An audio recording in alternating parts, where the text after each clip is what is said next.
భగవంతుని దృష్టిలో పడతావు. నువ్వు భగవంతునికి ప్రీతిపాత్రుడు అవుతావు. ఆయనకు ప్రీతిపాత్రుడు అయితే ఇంకా నీకేం లోటు. ఆయన అన్నీ చేయగలడు. ఈడ కూర్చున్న వాళ్ళని ఆడ కూర్చోబెట్టగలడు. హద్దులు దాటితే ఆ స్థానంలో కూర్చున్న వాళ్ళు కూడాను కిందికి దిగజార్చగలడు. ఆయన ఏమైనా చేయగలడు భగవంతుడు అనుకుంటే. కాబట్టి భగవంతుని కృప, దయ, దాక్షిణ్యం కావాలంటే నీవు మొదట వదిలిపెట్టవలసింది నీ అహంకారం అన్నాడు బాబావారు. గర్వాహంకారాన్ని విడిచిపెట్టు, సమచిత్తంతో నడుచుకో, నీవే అన్ని సాధించగలుగుతావని. ఇకపోతే మనం ఫస్ట్లో చెప్పాను మీకు ఏమని, ఇప్పుడు ప్రతి ఒక్కరు ఏం కోరాలన్నాను? ఒకటి సంపూర్ణ ఆరోగ్యం, తుది శ్వాస వరకు సంపూర్ణ ఆరోగ్యము. రెండవది ప్రశాంతత. మూడవది భగవంతుని యొక్క సేవ, తుది శ్వాస వరకు నీ సేవ చేసే భాగ్యాన్ని, అర్హతను, అనుకూల పరిస్థితులను అనుగ్రహించి లోక కళ్యాణానికి నన్ను ఒక పన్నిముట్టుగా వాడుకో స్వామి. ఈ జీవితం ఎప్పుడైనా రాలిపోయేదే. మూన్నాళ్ళ ముచ్చట ఎప్పుడు పోతుందో ఎవరికి తెలియదు. ఆ బతికినంత కాలము ఒక నీ సేవ చేసేదానికి నన్ను పుట్టించినావు కాబట్టి నా యొక్క పుట్టుకకు సార్థకత, నీ సేవ చేసే భాగ్యం నాకు అనుగ్రహించు. ఈ మూడు అడగాల్సింది మనం. ఇకపోతే ఇంట్లో అప్పులు ఉంటాయి, బాధలు ఉంటాయి, కష్టాలు ఉంటాయి, నష్టాలు ఉంటాయి.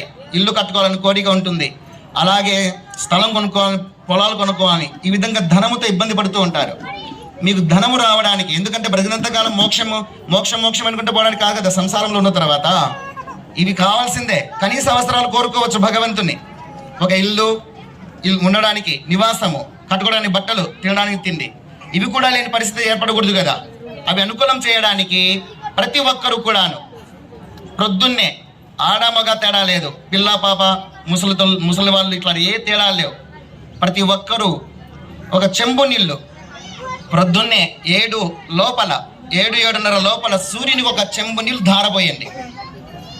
ఇలా పట్టుకునేసేసి ఓం నమో సూర్యనారాయణాయ, ఓం నమో సూర్యనారాయణాయ, ఓం నమో సూర్యనారాయణాయ చాలు.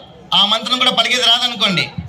ఓం ఓం ఓం ఒక సంవత్సరం పాటు మీరు వేసి చూడండి. సూర్యునికి ప్రొద్దున 7 గంటల లోపల, సాయంకాలం 6 గంటలప్పుడు, అస్తమించేటప్పుడు 2 సార్లు మీరు సూర్యునికి నీళ్ళు అర్ఘ్యం ఇవ్వండి చాలు. వచ్చే సంవత్సరానికి ఈ టైంకల్లా మీ అప్పులు కానీ, బాధలు కానీ, కష్టాలు కానీ, నష్టాలు కానీ, దోషాలు కానీ అన్నీ ఎగిరి పటాపంచలైపోతాయి. పాటించి చూడండి, అవునా కాదు మీకు తెలుస్తుంది. ఆర్థిక ఇబ్బందులన్నీ కొట్టుకోపోతాయి. పూర్వకాలం ప్రతి ఒక్కరూ చేసేవాళ్ళు. వేదకాలంలో ప్రతి ఒక్కరు స్త్రీ పురుష వేదము లేకుండా మేధావులు వాళ్ళు ఆ స్వామివారు చెప్పాల. పూర్వకాలం ప్రతి ఒక్కరూ అర్ఘ్యమిస్తున్నారు కదా స్వామీజీ. అటువంటిది రాను రాను బ్రాహ్మణులకు, క్షత్రియులకు, వైశ్యులకు మాత్రం మిగిలిపోయింది. శూద్రులు దాన్ని వదిలేశారు. క్రమక్రమంగా వైశ్యులు వదిలేస్తున్నారు. తర్వాత క్షత్రియులు అసలు లేకుండా అయిపోయినారు అనుకోండి. బ్రాహ్మణులు కూడా వదిలేసే స్థితి ఏర్పడుతూ ఉంది. కాబట్టి ప్రతి ఒక్కరూ కూడాను కులమత భేదాలకు తావు లేకుండా సూర్యునికి అర్ఘ్యం ఇవ్వండి. సూర్య భగవానుడు సాక్షాత్తు శ్రీమన్నారాయణుడే. సూర్యునికి శ్రీమన్నారాయణకు కుడి కన్ను సూర్యుడైతే ఎడమ కన్ను చంద్రుడు. కాబట్టి సూర్యారాధన అనేది సాక్షాత్తు భగవంతుని దృష్టిలో పడిపోవడానికే కారణమవుతుంది. మీకుండే కష్టాలన్నీ తీరిపోతాయి. ప్రత్యక్ష దైవం సూర్య భగవానుడు. మనకు ధనము రావాలన్నా, ధాన్యం రావాలన్నా సూర్య భగవానుడి ఆశీర్వాదమే. అర్థమవుతుందా? దీనికి సంబంధించి మహాభారతంలో కథ కూడా ఉంది. పాండవులు 12 సంవత్సరాలు అరణ్యవాసం చేస్తే వాళ్ళకి అందరికీ భోజనం పెట్టింది ఎవరనుకుంటున్నారు? 12 సంవత్సరాలు అరణ్యవాసం చేస్తే అరణ్యంలో ఏం దొరుకుతుంది? వీళ్ళు 5-6 మందే పోలే, వీళ్ళతో పాటు 100 మంది పోయినారు బ్రాహ్మణులు. వాళ్ళకందరికి ఎవరు భోజనం పెడతారు? 100 మందికి భోజనం ఎవరు పెడతారు? అరణ్యంలో ఏం దొరుకుతుందని. రాజు కదా ధర్మరాజు, నన్ను ఆశ్రయించి వచ్చినారు, వీళ్ళకందరూ నేను భోజనం పెట్టాలి, ఎలా చేయాలని చెప్పేసి దౌమ్య మహర్షి వాళ్ళ గురువు దౌమ్య మహర్షిని పట్టుకుని ఏడుస్తాడు. గురుదేవా, నేనేం చేయాలి, ఇంతమంది నన్ను ఆశ్రయించుకుని ఉన్నారే అని. పొమ్మంటే వారు పోరు. నువ్వు ఏం తింటే అదే తింటాం, ఆకులు తింటే ఆకులు తింటాం, నీళ్ళు తాగితే నీళ్ళే తాగుతాం, అలాగే ఉంటామని చెప్తారు. ఆశ్రయించి వచ్చినారు కదా, భోజనం పెట్టాల్సిన బాధ్యత నాది, నేను క్షత్రుని కదా అని చెప్పేసి అడిగితే, సరే నువ్వు ప్రొద్దున్నే సూర్యునికి అర్ఘ్యం ఇస్తువు, ఆ లోపల నేను సూర్య శతనామావళి రాసిస్తానని చెప్పేసి రాత్రికి రాత్రి కూర్చొని దౌమ్య మహర్షి సూర్య అష్టోత్తర శతనామావళి రాసిస్తాడు. ప్రొద్దున్నే సూర్యునికి అర్ఘ్యం ఇచ్చి అష్టోత్తర శతనామావళి చెప్పగానే సూర్య భగవానుడే ప్రత్యక్షమైనాడు. దౌమ్య మహర్షి అంత సామాన్యుడు కాదు. మరి సూర్య భగవానుడిని పిలిపించినాడంటే ఎంత శక్తివంతమైనటువంటి స్తోత్రం రాసింటాడు ఆయన.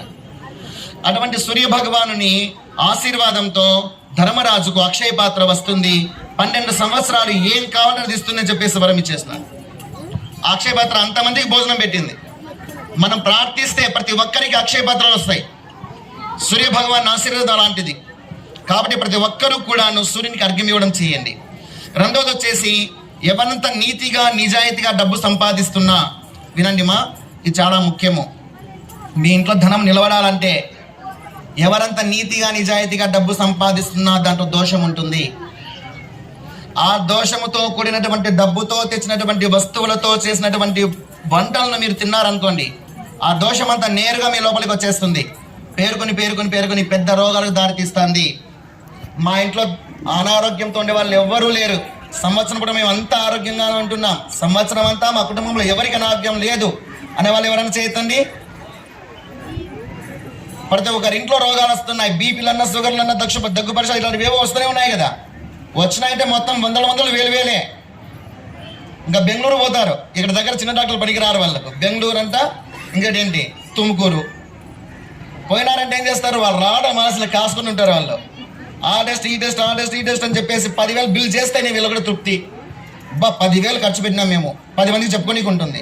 1,000 రూపాయలు తీసుకున్నాను అనుకో, ఏం చూసి